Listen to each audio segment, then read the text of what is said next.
ইতালিতে দ্রুত সময়ে শেফ হওয়ার জার্নিটা শেয়ার করতে বলছে, যদিও এটা অনেক আগে শেয়ার করে ফেলছি।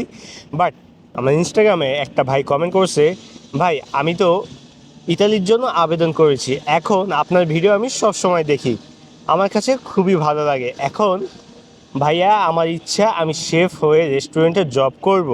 তো এই শেফ হওয়ার জার্নিটা কীভাবে শুরু করতে পারি, বা কিভাবে করলে আমি ভালো কোনো রেস্টুরেন্টে জব পাবো, যদি এই বিষয়ে মূল্যবান সময় দিয়ে একটা ইনফরমেশন দেন। তো আমি চিন্তা করলাম এটা শুধু ভাইকে কেন একলা দিব, আপনাদের সবাইকে দেওয়া যাক। কারণ ইতালিতে যদি একটু ভালো কোনো কাজ থাকে সেটা হলো রেস্টুরেন্টের কাজ, এবং এটা হলো একটু নিরিবিলি, একটু শান্তি মতন করা যায়, মানে কোনো ভারী কাজ না। ওকে, সো আমার মতে এইটা, কারণ আমি ইতালিতে অনেকগুলো কাজ করছি। সো আমার কাছে মনে হয় রেস্টুরেন্টের কাজটা একটুই, বাট এই কাজটা প্রথম প্রথম অনেকটা মানে কষ্ট।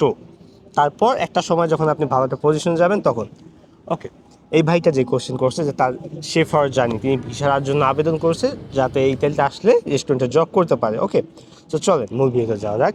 যে দেখেন, ইতালিতে আসলে যে বা যারাই আসেন না কেন, যদি আপনার টার্গেট থাকে যে আমি এইটা হব, ধরেন কারোর আগে থাকতে পারে যে আমি ভালো একটা কোম্পানিতে চাকরি করব, আমি ভালো একটা ম্যাগাজিনে চাকরি করব, ভালো একটা রেস্টুরেন্টে চাকরি করব। দেখেন, শেফের জার্নিটা শুরু করতে হলে আপনার যদি টপ লেভেলের এক্সপিরিয়েন্স না থাকে, ইতালিয়ান খাবারের প্রতি আপনার নলেজ না থাকে, তাহলে আপনি আইসাই ইতালির শেফ হইতে পারবেন না। আমি যদি আমার কথা বলি, আমি আসার পর সর্বপ্রথম লাবা পিয়াত্তি এবং কাটাকাটি থেকে শুরু করি। মানে সর্বপ্রথম ওই যে কি বলে, প্লেট পরিষ্কার করা, রেস্টুরেন্ট পরিষ্কার করা, সেখান থেকে যখন দেখলাম যে নিজেকে উন্নত করতে হবে, তখন নিজেকে আস্তে আস্তে ইমপ্রুভ করে নিলাম কাটাকাটিতে, যেটাকে আয়তকুক্ষ বলে, কিংবা শেফের সহকারী বলে, কিংবা বাংলাদেশে কী বলে এটাকে, কিচেন হেল্পার মেবি। হ্যাঁ, সো এইটা এটা দিয়ে শুরু করলাম। শুরু করছি কিন্তু লাভ পেতে দিয়ে, এটা আমার সেকেন্ড ছিল। তারপর আমার কাজের অনেক ভালো একটা ছিল, কারণ আমি যে কোনো কাজ, ভাই আমি বিশ্বাস করেন, আমি যে কোনো কাজ আমি খুবই দ্রুত শিখতে পারি। এটা আমার ভিতরে একটাই, কারণ ইতালিতে আসার পর আমি ম্যাগাজিনে কাজ করছি, ইতালিতে আসার পর আমি দোকানে কাজ করছি, ইতালিতে আসার পর আমি ফ্যাক্টরিতে কাজ করছি, প্যাকেজিংয়ের কাজ করছি, কৃষি কাজ করেছি, মাংস কাটাকাটি কাজ করছি। আমি সব খুবই দ্রুত লার্ন করতে পারি। হ্যাঁ, যেটা আমার একটা প্লাস পয়েন্ট। ওকে, সো আমি 15 দিনের ভিতরে কিন্তু আমি আমার জায়গা চেঞ্জ করে আমি একটা বেটার পজিশন যাই। আমি ঢুকছিলাম এইখানে, আমি পজিশন চলে যাই এইখানে। এটা একটাই কারণ যে আপনি যত দ্রুত শিখতে পারবেন যে কোনো কাজ, আপনি ইতালিয়ানরা দেখেন, আপনি যখন ইতালিয়ানদের সাথে কাজ করবেন ওরা আপনাকে সুযোগ দেয়, বাট আপনার ভালো ভাষা পারতে হবে, আপনার ওদের সাথে চলার কমিউনিকেশনটা করতে হবে, অ্যান্ড নিজের কাজের ফোকাস দিতে হবে। ভাই বিশ্বাস করেন, এই যে ভাই কমেন্ট করছে, জানি না ভাইয়ের নাম হলো খালেদ সাইফুল্লাহ ভাই কমেন্ট করছে। তো এই ভাই যেহেতু করছে, এই ভাইয়ের একটা ইচ্ছা আছে। ভাই যদি আপনার ইচ্ছা শক্তি থাকে, আসার পর সবার আগে চেষ্টা করবেন ভাষা শেখার জন্য। আমি বলতেছি একটু সময় দিয়ে ভাষাটা শিখবেন। হয়তো প্রথমে আসার পরই কাজ পাবেন না, বাট আসার পর যদি আপনি 2টা মাস, টানা 2টা মাস প্রতিদিন, সপ্তাহে 7 দিন, আমি বলবো না একদিনও ফাঁকা রাখেন, সপ্তাহে 7 দিন 1 ঘন্টা করে সময় দিবেন ভাষা শেখার জন্য। এখন অনেকে চিন্তা করেন ভাই ভাষা কোথায় থেকে শিখবো, মানব কল্যাণ ইন্টেলিজেন্স ফাউন্ডেশন আছে, আরও ইতালির অনেক অনেক ভাই ব্রাদার আছে যারা আপনাকে প্রতিনিয়ত ফ্রিতে ভাষা শেখাচ্ছে। এটা যদি জানতে চান, কমেন্ট বক্সে একটা ভিডিও দেওয়া আছে, ওই ভিডিওটা ফলো রাখবেন, এখানে অনেকগুলা পেজ মেনশন করা আছে কিংবা বলা আছে। ওকে, তো চেষ্টা করবেন 2 মাসের ভিতর একটা বেসিক ভাষার নলেজ নেওয়ার জন্য।